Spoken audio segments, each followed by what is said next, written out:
గణేశాయ నమః.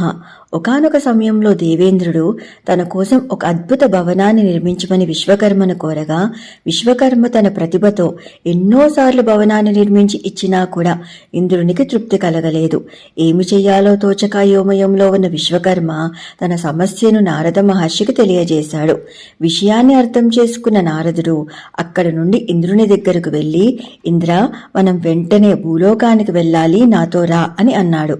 మహర్షి ఆదేశాన్ని గౌరవిస్తూ ఇంద్రుడు సరే అని చెప్పి తక్షణమే నారద మహర్షితో కలిసి భూలోకంలోని దండకారణ్యం చేరుకున్నాడు.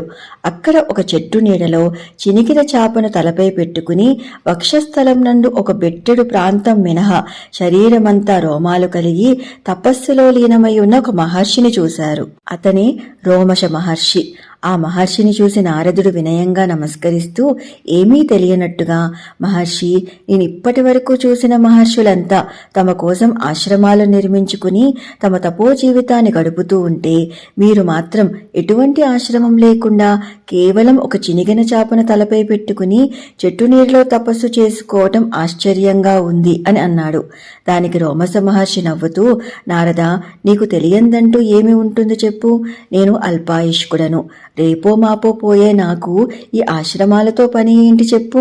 నాకు ఈ చినిగిన చాపే చాలు కదా అని అన్నారు. ఇది విన్న ఇంద్రుడు కలగజేసుకుని మహర్షికి నమస్కరిస్తూ, మహర్షి, నేను దేవేంద్రుడను. నాకు మీ ఆయుష్ ఎంతో చెబితే నా దగ్గరున్న అమృతంతో మిమ్మల్ని దీర్ఘాయుష్కులను చెయ్యగలనని ఒకంత గర్వంగానే అంటాడు. దానికి మహర్షి వినయంగా, ఇంద్ర, నా ఆయుష్ చాలా చిన్నదయ్యా. 4 యుగాలు కలిపితే ఒక మహాయుగం కదా. అలాంటి 71 మహాయుగాలు ఒక మన్వంతరం. అలాంటి 14 మన్వంతరాలు ఒక కల్పం. అదే ఒక ఇంద్రుని యొక్క ఆయుష్. బ్రహ్మకైతే ఒక పగలు, 2 కల్పాలు బ్రహ్మకొక రోజు, 360 రోజులు బ్రహ్మకొక సంవత్సరం. ఇక బ్రహ్మ ఆయుష్ 100 సంవత్సరాలు. అలా ఒక బ్రహ్మ ఆయుష్ పూర్తి కాగానే నా శరీరంలోని ఒక వెంట్రుక రాలుతుంది. ఆ విధంగా నా శరీరంలోని అన్ని వెంట్రుకలు రాలిపోతే నేను మరణిస్తాను. ఇప్పటికి నా వక్షస్థలంలో ఈ బెత్తడు వెంట్రుకలు మాత్రమే రాలాయి. ఇంతటి అల్పాయుష్కుడైన నాకు ఆశ్రమాలతో పని ఏముంది చెప్పు అని అన్నారు.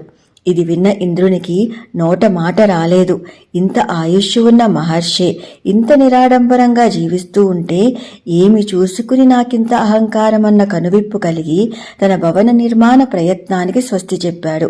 శరీరమంతా రోమాలతో బ్రహ్మకు మించిన ఆయుష్తో మహాశివభక్తుడైన రోమస మహర్షి నీటికి శ్రీకాళహస్తిలో స్వామి సన్నిధిలో నిర్వికల్ప సమాధిలో ఉన్నారట.